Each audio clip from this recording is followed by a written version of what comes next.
A new business is rising in America's Rocky Mountain West, and sales promise to be brisk. And then 100 of the DJ shorts and $100 of the Tahoe. This past January, licensed shops in Colorado began selling recreational marijuana to anyone 21 years of age or older. Ooh, that smells nice. Prices range from $14 to $25 a gram. What's the difference between the ultimate 91 Ken dog and the Ken dog 8? In a November 2012 ballot, voters in Colorado and Washington state approved the sale of marijuana in retail shops like alcohol. I've had biodiesel. I'm more of an indica girl. Colorado put its plan for recreational cannabis sales into action first. Colorado already had a system to regulate the sale of cannabis for medical use. This is our facility. It's 13,000 square feet where we produce 100% of the marijuana that we sell on our shelves. Kayvon Khalid-Bari is one of the owners of Denver Relief, a downtown pot dispensary. We're going to be reporting to the state on a daily basis. How many plants we're growing, how much product we have on hand, how much we sold that day. Why do you think Colorado was one of the first states to legalize marijuana? Money was a big part, obviously. The first $40 million that we are collecting on a yearly basis through sales tax on social use marijuana is going directly to Colorado school renovation and construction. The fiscal pressures cities and states are facing is generating new support for cannabis legalization in America. It is estimated that retail sales would produce about $9 billion a year in government revenue. Another $8 billion is required to enforce marijuana laws across the U.S. The ads to pass the Colorado Pot Initiative, Proposition 64, talked about securing new sources of revenue now going to drug cartels in Mexico. They also argued that marijuana is safer than alcohol. Studies that are coming out every day does show that it is much less addictive, that it is much less detrimental on a person's body. And in some cases, it's very helpful. It is being used in all sorts of cancer research these days. 20 U.S. states and the District of Columbia allow medical sales, and 85% of Americans approve of marijuana's use if authorized by a physician. 58% favor outright legalization. No more! Drug war! No more! Many believe that the legalization of marijuana across the whole of the United States is only a matter of time. But they have more than 4 decades of federal government antagonism to overcome. Public enemy number one in the United States is drug abuse. Fundamentally, The war on drugs was launched by President Richard Nixon in 1971. in order to fight and defeat this enemy, it is necessary to wage a new all-out offensive. Since then, the United States has spent more than $1 trillion fighting drugs at home and abroad. By next year, our spending for drug law enforcement will have more than tripled from its 1981 levels. But reformers are attracting increasing support for their argument that the war on drugs has been a waste of effort and money. We've hit the tipping point because of what Colorado and Washington did. Ethan Nadelman is the founder and executive director of the Drug Policy Alliance. More than 1,000 people from the U.S. and abroad attended the Alliance's biennial meeting in Denver last October. We have in America been truly exceptional. Nobody in the history of democratic societies has locked up our fellow citizens the way that we do. Driven by the war on drugs and tough on crime policies, the prison population in the U.S. has increased from about 400,000 in 1970 to more than 2.3 million today. I want our rates of incarceration to be the middle. We're building a political movement, and this is the gathering where basically we bring people together. Has this conference grown over the years you've been working on drug legalization issues? When we started, we were on the fringes, barely, of American politics. Now we still got one foot on the fringe, but the other foot solidly in the mainstream. Because we're changing real laws at the state level and even the federal law. We're winning ballot initiatives. The people in this movement are dedicated to rolling back criminal justice solutions to drugs and replacing them with public health harm reduction strategies. For decades and decades, people have been led to believe marijuana is much more harmful than it actually is. Mason Tavert was the campaign director for the Proposition 64 campaign in Colorado. He now works with the Marijuana Policy Project, which aims to legalize pot in 12 more states by 2016. We're going to have to go about ballot initiatives in some states, but also through the legislature in some states. The marijuana legalization advocates have been able to raise millions, right? It's still going to be a drop in the bucket compared to the amount of money our federal government has spent demonizing the substance and working to make it illegal and keep it illegal. I spent most of my life working along the borders and in Central and South America trying to stem the flow of narcotics coming out. Terry Nelson fought the war on drugs for 32 years as a federal agent. Drugs have gotten cheaper, of higher grade than they were in the beginning, and more people are using than they were in the beginning. So it's a total failure, and you need to change the policy to something that works. Nelson belongs to an organization of ex-cops, federal agents, and judges called Law Enforcement Against Prohibition, or LEAP. We believe that with legalization and regulation and control, we can reduce the crime and violence associated with the drug trade by about 80%. We believe the drug problem is best fixed through education and treatment instead of arrest and incarceration. But the vast majority of active law enforcement officials oppose the U.S. Justice Department's decision to allow Colorado and Washington State to proceed with their legalization plans. We will continue to rely on state and local authorities to effectively enforce their own drug laws as we Deputy Attorney General James Cole announced that the department would back off, even though cannabis is illegal under the Federal Controlled Substances Act. He listed key conditions that had to be met. Preventing the distribution of marijuana to minors, preventing the diversion of marijuana from states where it is legal under state law to other states, preventing drugged driving and the exacerbation of other public health consequences associated with marijuana use. We decided to send a letter to the Attorney General. Bob Bushman and other leaders of major law enforcement associations challenged the Justice Department's decision. Bushman is president of the National Narcotics Officers Associations Coalition. It represents about 60,000 federal, state, and local drug enforcement officers. I had a 30-year career in narcotics enforcement. I did a lot of undercover work, conspiracy cases involving importation, distribution, and trafficking of large quantities of different types of drugs. What's your opinion of the war on drugs? One of the things that gets lost during this conversation is that law enforcement has had a lot to do with getting the rates of use and abuse down, with addressing the violent crime issues that surround the drug problem. Do you think that the legalization of pot in the United States has reached a tipping point? Not yet. Certainly, it has some momentum. There's no doubt about that. But I'm not ready to throw in the towel, neither are a lot of the people that I work with. What are your major concerns about the legalization of marijuana? You're going to have more use and you're going to have more abuse. You're going to have more people trying it out. I think that's one of the things, it's the signal that sends to young people that maybe it's not so bad. We're starting to see scientific information now that shows that young people using marijuana show the effects during brain development. The ads urging voters to oppose the Colorado legalization initiative emphasize the concerns that some medical professionals have about potential health effects. Chronic marijuana use has been associated with an array of psychological effects, including depression, anxiety, suicidal thoughts, and personality disturbances. We need to do the research first, come down to some scientific certainties before they move ahead with putting it out there and then going backwards like we did with alcohol and cigarettes. We can control it, and we can tax it, and we can make sure we know what's happening with it. What do you say to the argument that the legalization of marijuana is going to harm kids? For the last 3 or 4 decades, about 80% of high school seniors have reported being able to get marijuana very easily or fairly easily. That's a failed policy, and it's time for a new approach. Legalization advocates have some powerful opponents, law enforcement, physicians. People have been hearing from the federal government and law enforcement officials about marijuana for years, and they are now seeing through all the misinformation that's been spread. It's all about the money. Nelson says law enforcement has a powerful self-interest in perpetuating cannabis prohibition.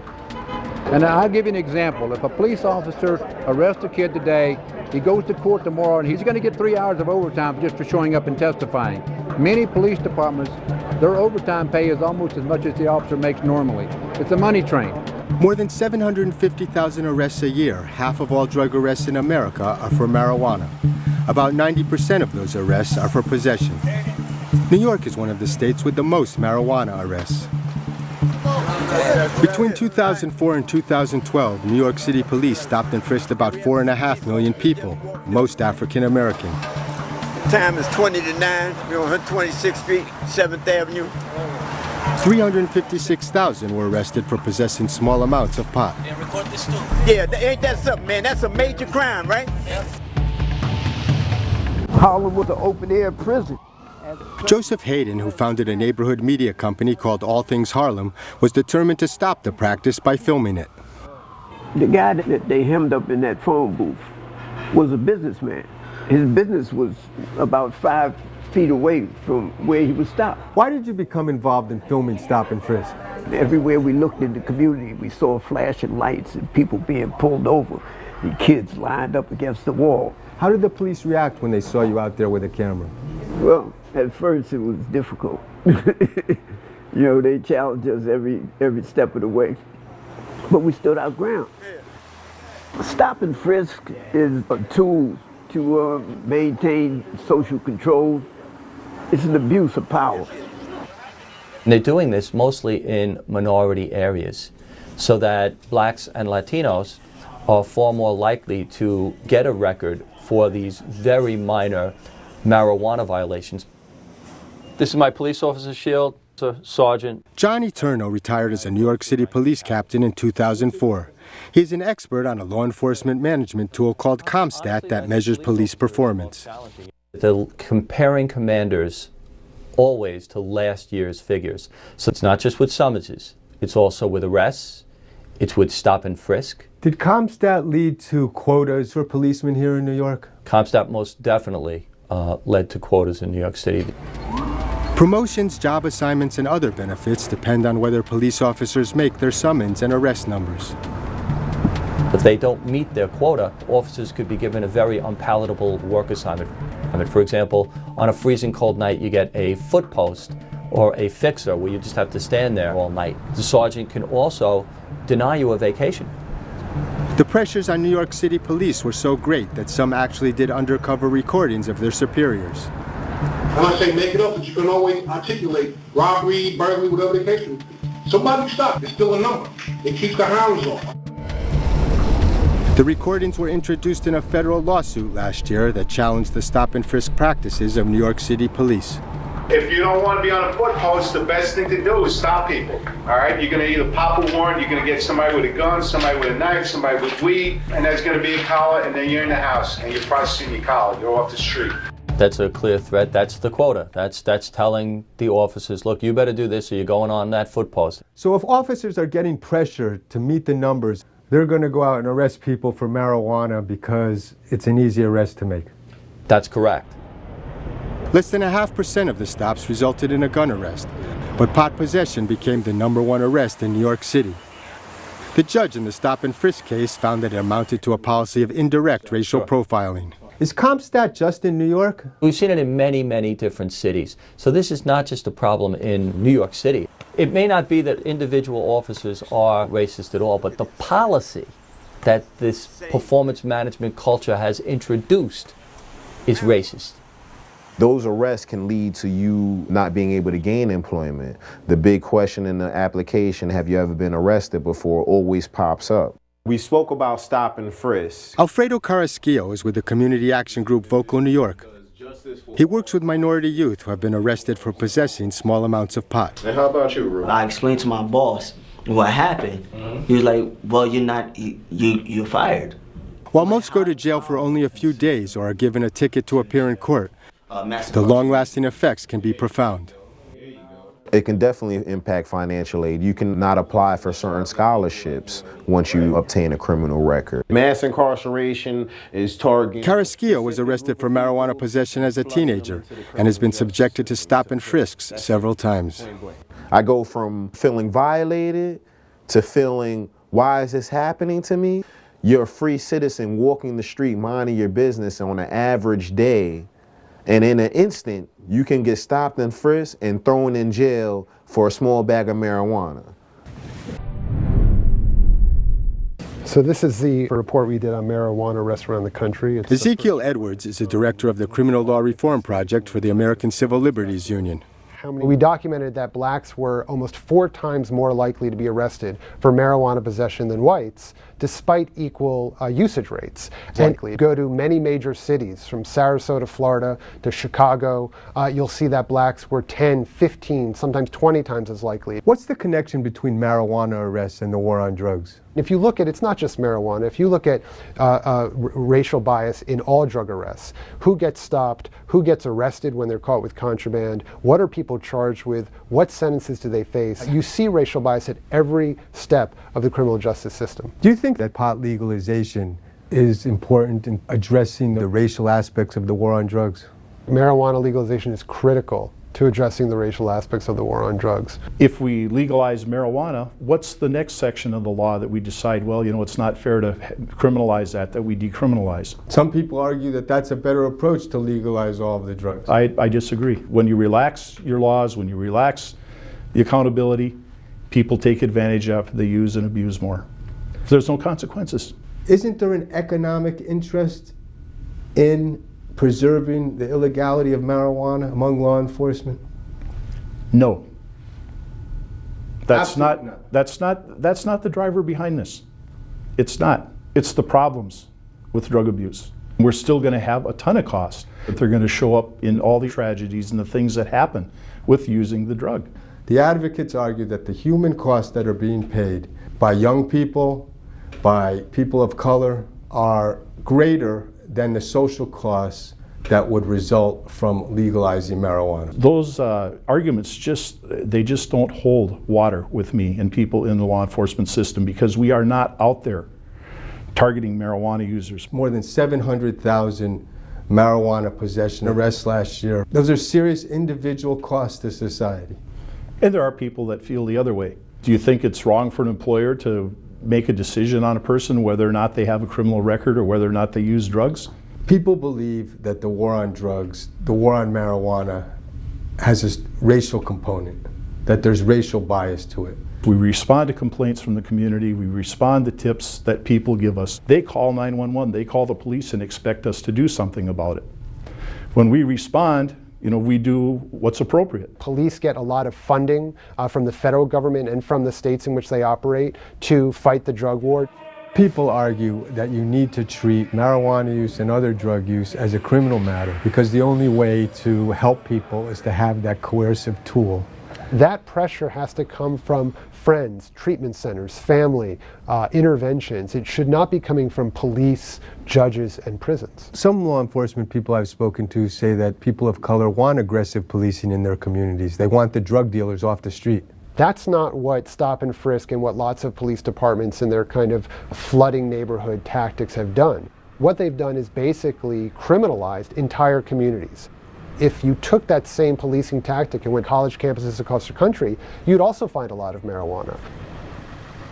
Edwards says marijuana arrest numbers help police departments and narcotics task forces secure funding.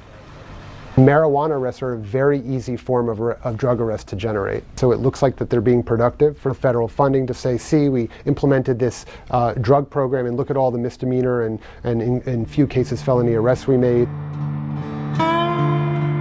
In Arizona, the top recipient of federal money from the state's Criminal Justice Commission is the Counter Narcotics Alliance, a multi-jurisdictional drug task force in the Tucson area. Did you have a medical marijuana card? Absolutely. I have this one right here, and here you can see that it was authorized to cultivate. Leonard Ray is well acquainted with the Counter Narcotics Alliance. He was forced to move out of his home after they broke down his door in July 2012. The SWAT team was lined up against my garage right here, and between these two plants is where I went down, and they jumped on me. About where between those two purple plants was where my son was falling backwards as they were pointing their weapons at him. After they had me cuffed, they went ahead and just went straight into the house and were setting off flashbang grenades. Someone had reported that Ray had an illegal marijuana grow and was smoking marijuana with his teenage son. On my arm here, as a matter of fact, I've had... Cannabis helps Ray and his son cope with osteochondroma. It's a condition in which benign tumors of cartilage and bone form in the joints. He had several surgeries. Marijuana helps me sleep. I have a really hard time sleeping due to the pain. I got a medical marijuana card for my son, Zachary, for tumors also. He has pain, severe pain in his leg. He actually had to have a wire shoved down his tibia. Under Arizona's medical marijuana law, Ray could grow 12 plants for himself and 12 for his son. A friend with a medical marijuana card also had 8 cannabis plants in Ray's grow room. The Narcotics Alliance charged Ray with 4 drug-related felonies and had his son and a daughter removed for child abuse. They also emptied his home of all his property. They brought this truck, they backed it up right here, and this truck was probably bigger than the biggest U-Haul you can get. And they were just loading it up. Last May, a judge ruled that the Counter-Narcotics Alliance raided Ray's house with an illegal search warrant. All the charges against him were dropped. Ray got his children back, but not his property, under a process known as civil asset forfeiture. I felt that they went after me especially hard because they knew I couldn't fight. I couldn't pay for the filing fees anymore, so they forfeited all my belongings. I lost everything.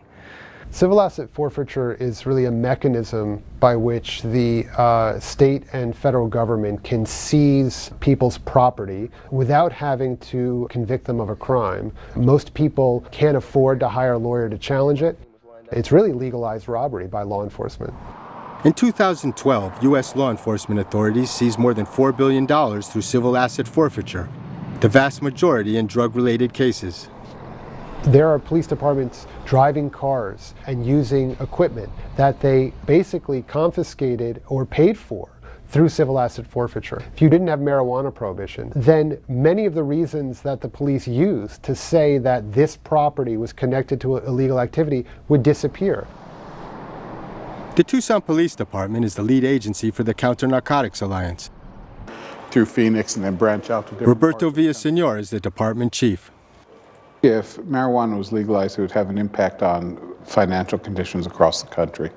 It's not just my department. I think there are a lot of departments that obviously receive funding to enforce narcotic violations. What do you say to those who argue that asset seizure and forfeiture is a major motivation for going after medical marijuana card holders? It's not as lucrative as everyone makes it out to be. In 2012, the Counter-Narcotics Alliance seized almost $3 million in assets, and the county attorney's office took in more than $7 million. That's $10 million. I mean, that's quite a sum of money, isn't it? Let's not lose sight of the fact that we're not talking about taking away hard-earned money of legal working individuals. We're talking about people who are preying on society. But would you agree with me that the asset forfeiture laws were really made to go after drug kingpins, I think big they were dealers? designed to help disrupt narcotic traffickers' operations, yes. Would you agree with me that if it's being applied against medical marijuana patients, that might not be how it was intended? Is it appropriate that we go back and look at it in regards to that? I think so. Police have been fighting fiercely a drug war for 40 years. And a huge component of that is marijuana. As part of that drug war, they have been stopping and frisking and searching and arresting people, seizing their property, millions of dollars, cars, homes, and using increasingly militarized tactics, SWAT teams, kicking down doors, going in as if they're now in Fallujah. I don't think you can just overnight change that culture. It's going to take time.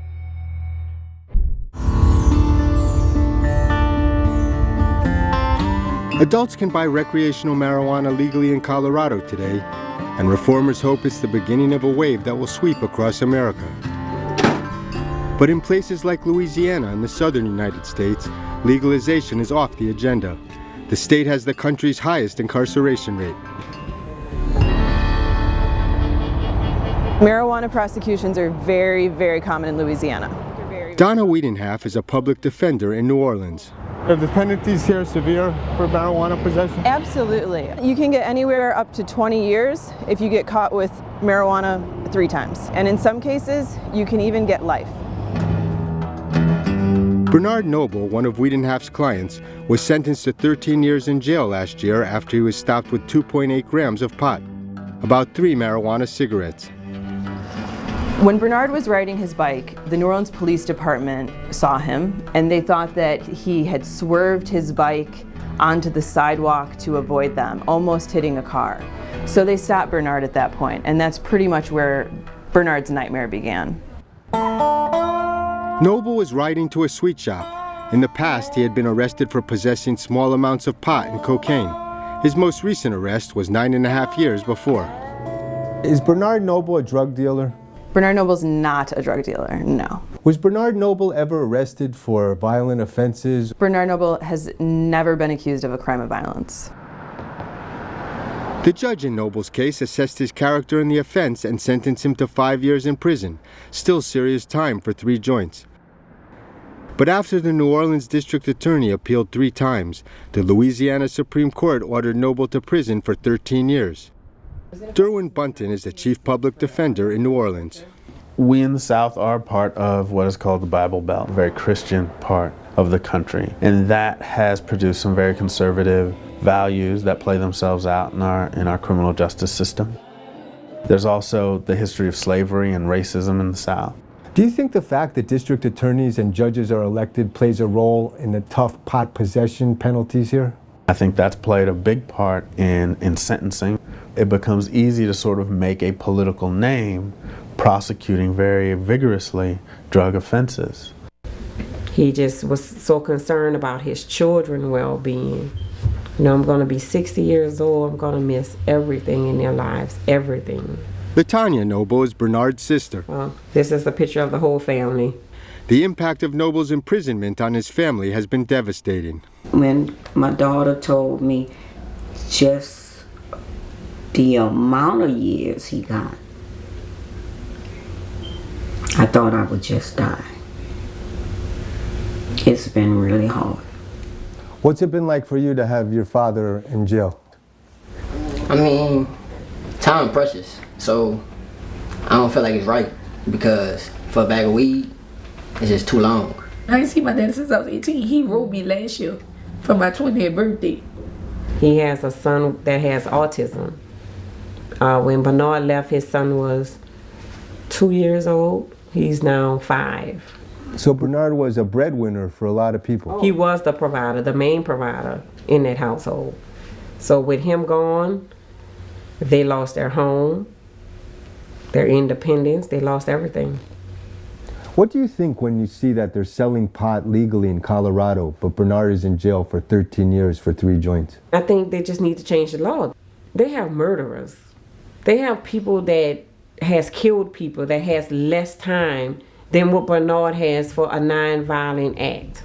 13 years to keep a man away from his family for 3 joints? It just doesn't make sense. Noble and his family placed a great deal of hope in marijuana reform legislation considered in the Louisiana legislature last year. It would have reduced the penalty for third-time pot possession to 5 years. The bill passed the House, but was prevented from being voted on in the Senate. Why didn't it pass? Who was opposing it at the time? Well, primarily it was the local law enforcement and the sheriffs. George Stemmel, a lobbyist for the Louisiana Defense Lawyers Association, tried to get the marijuana reform legislation through. But the bill would have affected the hundreds of millions of dollars the sheriffs get from housing state inmates. The state pays the sheriffs a per diem for each of those state inmates. And a great deal of those state inmates are serving time in local jails for drug offenses. So the sheriffs have an economic interest in having a steady flow of inmates? That's correct.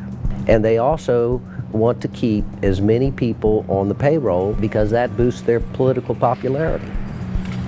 The sheriffs provide corrections jobs in the jails they run in their counties, known as parishes. They also have deals with private prison companies that house inmates. Are jobs in prisons a big part of the jobs that sheriffs provide? Yes. In the northern part of the state, in the rural parishes, housing state inmates have become economic development tools. While we should be producing manufacturing jobs, we're producing low-paying, low-skilled correctional workers' jobs. Noble was sent to a parish jail run by the local sheriff in the rural northern part of the state. We were denied permission to interview Bernard Noble here at the Concordia Parish Correctional Center. Louisiana law enforcement officials had little interest in discussing the human costs of steep pot possession penalties and the economic incentives that promote them. The district attorney that sent Noble to jail for 13 years declined our request for an interview. So did the executive director of the Louisiana Sheriff's Association, which lobbied successfully against marijuana law reform late last year. Mass incarceration is a for-profit business. People don't want to see those revenue streams go. The more people you arrest and criminalize, the more you're going to need the services potentially of private entities, whether it's telephone companies, healthcare, or actual prisons themselves, to deal with this kind of mass prison industrial complex. Do you think we've reached a tipping point in regard to pot legalization in the United States? Even though I'm optimistic about the end of the war on marijuana, and I think that's the direction we're going in, it's going to be a hard road. And right now, if you look at the states that are contemplating or have legalized, they're predominantly on the West Coast and in the Northeast, and frankly, they're overwhelmingly white states. I think if you look at states that either have large black communities, particularly in the Deep South, or that have very segregated populations in the Midwest, that those states are further behind. There aren't very many people that are doing time in jail or in prison for user quantities of marijuana. You know, that just, in our state, that doesn't happen. And in most places, that doesn't happen. In Louisiana, someone who's caught with marijuana 3 times, with a joint 3 times, can go to jail for 20 years. There's no justification for that, is there? Well, isn't that up to the people of Louisiana? If legalization is up to the people of Colorado, then why can't the people of Louisiana have it the other way if that's the way they want to have it? I mean, what we're talking about here is what people are deciding what they want to do. That's exactly what federal legislation introduced in Washington, D.C. by Congressman Dana Rohrabacher would allow. The main purpose of the bill is just basically to tell the federal government agencies not to interfere with state law. Rohrabacher served as a senior speechwriter for President Ronald Reagan. It's a sign of the times that he is now an advocate for cannabis legalization. I was very involved with trying to defeat communism, but now that communism has been defeated, I feel it's time to get back to more of a classic American view of what government should and shouldn't do. And that classical view, I believe our founding fathers were aimed at liberty. There is a downside to using marijuana, and I discourage anybody from using it. But I don't want the federal government to be involved in making those decisions for the individual. Do you think that economic self-interest plays a role in law enforcement opposition to pot legalization? Yeah, these people now, they just like every other government bureaucracy, it becomes a self-serving bureaucracy. People understand the military-industrial complex over there. I mean, Eisenhower warned us about that. Well, we have the same thing with drug laws. What do you say to those who argue that the war on drugs was targeted on people of color and that they paid the highest price for it? I think that is that thought reflects a paranoid view of reality that doesn't exist. Reagan and the other Republicans I know probably felt they were doing people in the ghetto and in the barrio, trying to do them a favor by protecting their children from the drug dealers. Would you agree that the war on drugs failed? Yeah, I think the war on drugs was like the war in Iraq. You know, it was something we should not really have gotten into. One of the unintended consequences of marijuana prohibition is the fact that we have undermined honest government in various parts of the third world, especially on our own border with Mexico. We have created a flow of wealth and power into the hands of a criminal element.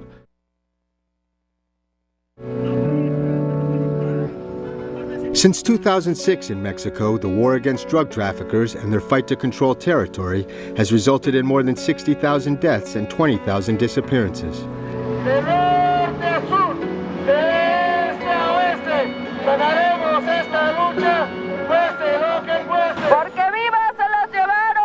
In Mexico and other Latin American countries, the legalization of marijuana is seen by many as the only way to combat the cartel violence that has traumatized families.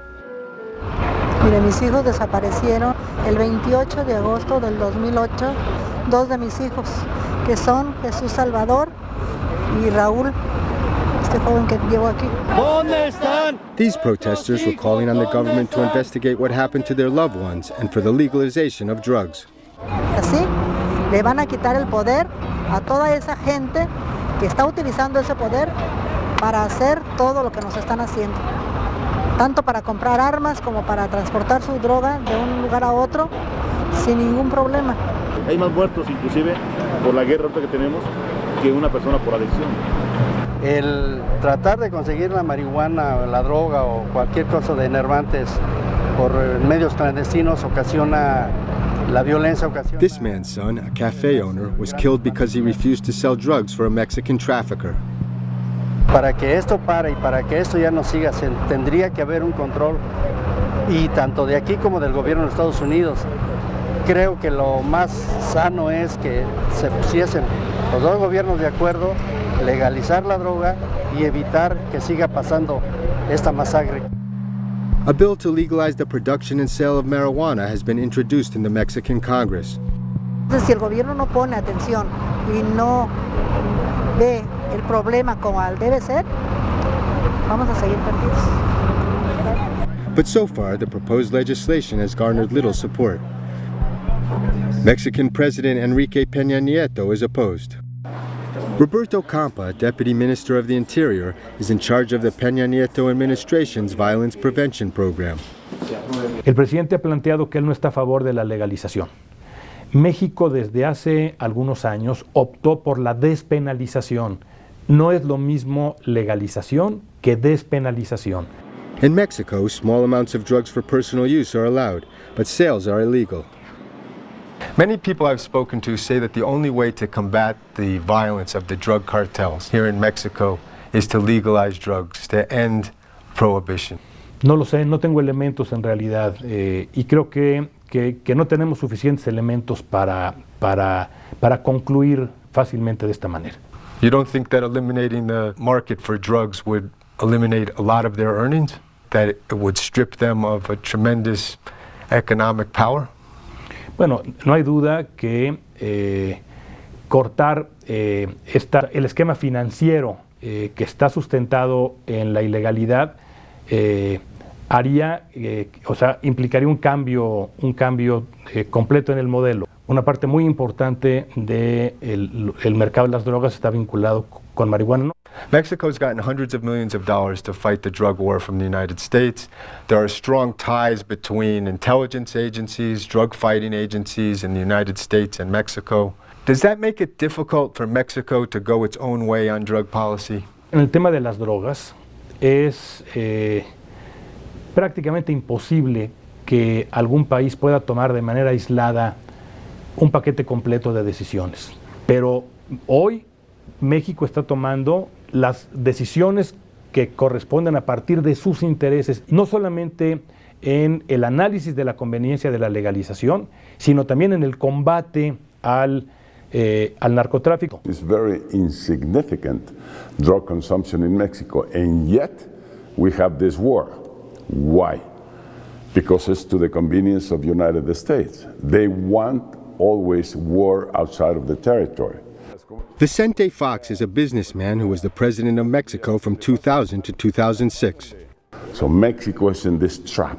We have paid with many lives, blood, so this has to change. What impact do you think legalization in Colorado and Washington State are having in Mexico and in Latin America? For the moment, it's just cultural and informative. But California is key to me. There's no way that Mexico will have the alternative of refraining to discuss and to approve the same that California approves. Otherwise, imagine Tijuana by the side of San Diego, California. I mean, if San Diego has approved and Tijuana has not, it would be a thoroughly conflicted situation. Do you think that a tipping point in terms of the legalization of marijuana has occurred both in the United States and in Latin America? Nobody can stop this. This is on its way. It will happen.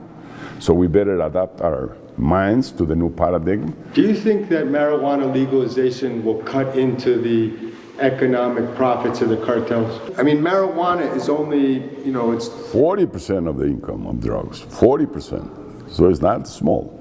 If it's 50 billion, 20 billion come from marijuana. Imagine taking that money away from cartels. You will weaken their capacities. They are not going to be able to buy the weapons that they buy in the United States and bring them to Mexico to kill kids out on the street. They are not going to be able to bribe institutions and police corps and even army in Mexico. So everything will change. We set out to the mountainous region of Sinaloa State to assess the impact on the underground drug market of cannabis legalization in the U.S. Home of the Sinaloa cartel, the area is one of the main marijuana-producing regions in Mexico. Sinaloa farmers grow a high-quality strain of pot known as chronic. De 5,000 a 6,000 plantas tengo aquí en el plantillo este. The farmers sell the marijuana to the highest bidder for transport to the U.S. Ya en unos 8 días está ya para la cosecha ya. How much is it worth? Un valor desde 25,000 a 30,000 pesos. The percentage of drug cartel profits that come from marijuana sales are a matter of debate.